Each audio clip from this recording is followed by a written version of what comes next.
Hi Vivek, welcome. So tell us, what's the big dream for Planet? So our vision is to build out the largest hazelnut operation globally. It's a sector that has not been heavily invested in, and it's one that's not known about from an agricultural perspective because it's a small part of the global industry. We're strongly using a lot of regenerative practices, so we're going to have a pretty big environmental impact on, particularly on carbon, biodiversity, and greenhouse gases. And it's secured by essentially a long-term off-taker that has given us a 15-year agreement based on the strength of the business that we've developed. Why hazelnuts? In 2013, I visited a bunch of ag techs that then led to visiting farms actually in California where I saw how permanent crops, that's citruses, almonds, other nut groups, are grown and developed. And what I saw there was this amazing ability to apply resources, scale, modern management techniques, and have amazing cash flows at the end of that product. So that idea stuck in my head. And a few years later, I was in Europe looking around for what could be done to do something similar when I understood that Ferrero Rocher, the chocolate company, was offering long-term offtake agreements.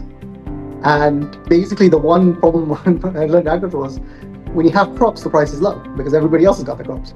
When you don't have crops, the price is high, but you're a farmer, so you can't benefit. So with the Ferrero contract, which was innovative for its time and it's still quite difficult to replicate, offers us a 15-year offtake agreement at a fixed cost plus price. So we essentially know what we're going to get paid, minimizing a lot of the risks that come with agriculture.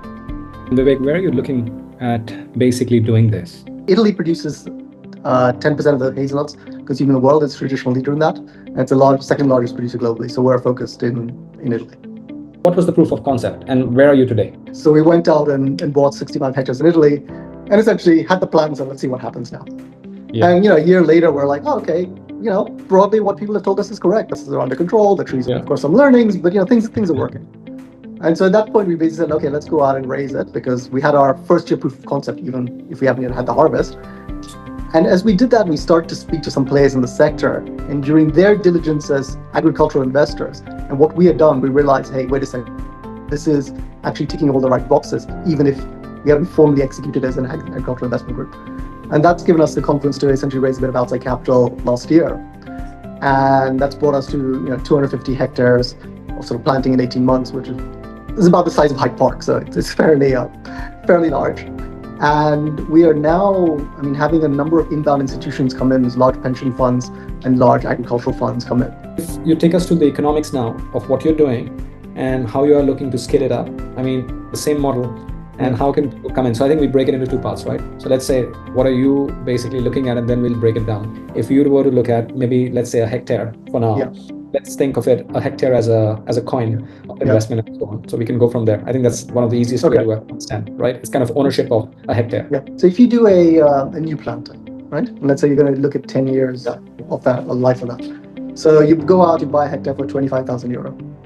You add 15,000 euro of cost year one, and probably another 5,000, 6,000 euro of cost in the next couple of years as it becomes production.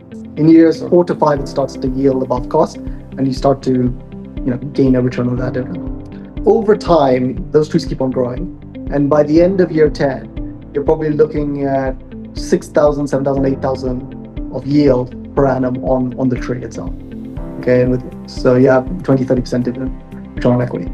At the same time, if you then go sell that piece of land in year 10 to an agricultural fund or pension fund, you probably sell it between 85,000 95,000 euros per hectare, which is still lower than they might buy an equivalent piece of land in the US for. What are you looking for now? Let's say in this phase, is it to basically go from now to 650, 850 hectares? That's the goal, from going from 250 to 3x? So the 250 is essentially done. So we are now looking at getting to about 1,000 hectares sort of in the course of next year, and then to get up to 1,500 with Ferrero. How are you going to structure, let's say, something for, let's say, the YPO, a network we have? We're just currently fundraising right now because we want to continue to grow. We have a classical sort of 2 in 20 structure, which is for normal investors. With YPOs, we'd obviously discount that to a nice amount to make it interesting and have smart people around the table. At this point, is there a minimum check size you're looking at as well? I'd be around 250,000. Well, thanks so much for taking our time for us and sharing this opportunity.